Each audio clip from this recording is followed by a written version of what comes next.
Steve Lavallee, one of the greatest martial artists in the history of martial arts, and my role model and hero. I'd like him to give us a brief introduction on himself.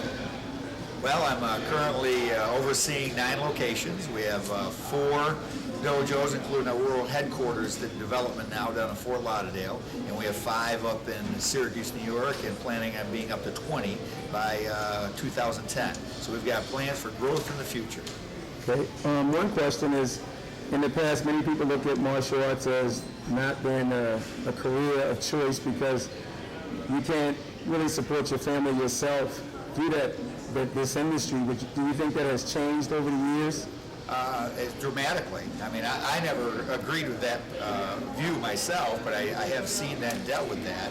Being in the martial arts now professionally for celebrating my 30th anniversary on November 1st, I've earned a fine living in it that can certainly support my family and many others, but I'm also seeing people under me that are learning the system. I think one of the challenges with the martial arts is we're so much into just the martial arts that we don't become black belts in business.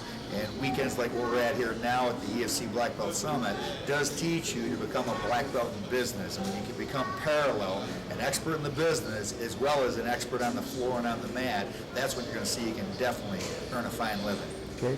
Our next question is, what makes a great entrepreneur? Well, I can talk about being a great martial arts entrepreneur, right? Plugged in. You know, 24/7, you're passionate about what you do. It's not work, it's pure joy. You know, they say there's over 2 million self-made millionaires right now. Well, those are entrepreneurs. Those are people that decided that we're going to become millionaires, be wealthy and successful. But they do say that they average work of 59 hours plus a week.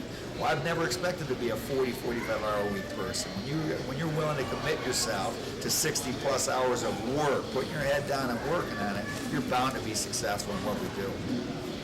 What was that? How does struggle define a successful entrepreneur? I'm sorry, I didn't catch that one. How does struggle define a great entrepreneur? Well, you know, you look around in the martial arts, there's so many great entrepreneurs, but they're masked. You look at Ernie Reyes, everybody looks at his demo teams, and they look at what he's done with his son through some of the movies, etc. But that man's overseeing a major martial arts empire, and again, he's got that passion for it. He struggled. He went through his times. I'm sure if you could talk to anybody in the martial arts field, how many lived in their dojo or had to spend more hours in their dojo than they might have cared to get where they're at now? I started in a 2-bedroom trailer, living with my brother Joe. Now I live in a $2 million estate on the Intercoastal in Fort Lauderdale, Florida. So I know it can be done. If I can do it, anybody can do it. How important are loyal and committed customers?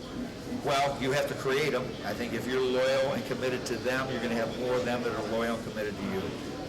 How do you deal with people that become disloyal and uncommitted? Physical beatings, threats, Tony Soprano, send up the hit squad after them. Other than that, there's another theory, leave them to heaven. Just, forget about it, move on. There are so many that will be loyal and committed. You can't lose sleep over that small percentage that aren't. Right. Next question is, at the highest level of success, would you say that most people truly like each other, or do they learn to get along? I don't know, I'm not at the highest level yet. I still got a lot more levels to go, but I do see, at least in the environment I've surrounded myself with, we love each other. It's not like, it's love. Okay. Last question. Over the years, you didn't see me grow since I was like a little teenager, struggling through all these obstacles. What is your impression of how far I have came and our organization have came? Well, I think I've always thought you've had tremendous talent, ability, skill, and even some natural genetics that I think are blended in there, and certainly committed to the martial arts and the lifestyle. And I think that if we all continue to expand ourselves in every area, we're going to see that in the next 10, 20 years, we're not just take ourselves, we're going to take the entire industry to a whole new level of impact of what it's doing in the world. I say that in the U.S. we're only impacting about 2% of the population.